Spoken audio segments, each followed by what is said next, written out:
In the United States of America, one of the fastest growing groups is the non religious. They make up about 20% of the electorate, with 5% of the total population identifying as atheists. If you look at the 2012 election results, the vast majority of them voted for President Obama. This has led many people to call for more political organization among their ranks. I am one of these 5% of Americans who identifies as an atheist. I have very strong positions on politics and religion. Like most of my peers, I have politics that are left of center, and I believe strongly in a secular government as well as a secular society.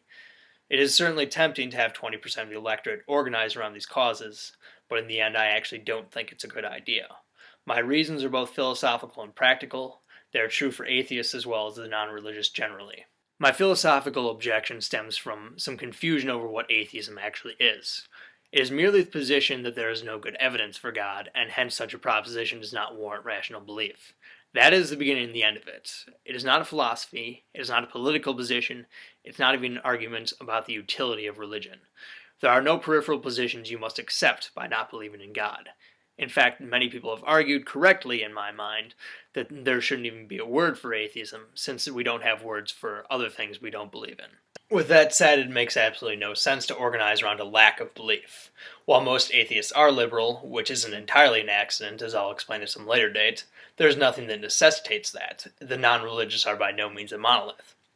Take, for instance, Charles Krauthammer, one of the most famous conservative pundits in America. He is an atheist and he has politics that are very different than mine. Or take S.E. Cupp, who is another conservative atheist who wrote a book defending the religious right and what they stand for. There are also many libertarians who are atheists, like Michael Shermer and Andrew Bernstein. And while we may agree on the question of God, we have significant disagreements on the role of government, and yes, even the role of religion in our society. Liberal atheists, like myself, have absolutely no right to speak on their behalf, and we shouldn't pretend that our views are somehow derived from what we don't believe in. Now, my second objection is actually practical. Currently, atheists are seen as the least trusted group in America. Fairly or unfairly, we are thought of as a cranky subculture and would turn into a marginal special interest group that no politician would embrace should we politically organize. Think about it. Could you imagine a presidential candidate speaking at an atheist convention? I couldn't. So by approaching certain issues from the perspective of atheism, we run the risk of alienating potential religious allies. Take, for instance, the organization Americans United for Separation of Church and State. This is a group dedicated to the strict preservation of the Establishment Clause in the First Amendment, something most atheists support.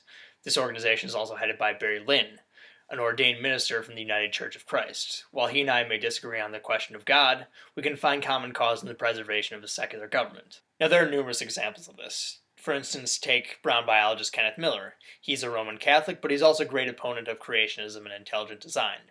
Or look at the issue of government funding for embryonic stem cell research. This is something most Americans support and could yield promising medical benefits. By approaching this issue from the combative ramparts of atheism, we could lose fragile support amongst religious Americans. So in the end, while I believe that atheists should continue to be active politically, I believe that banding together under a non-religious banner would be more of a liability than anything else. Thanks for watching.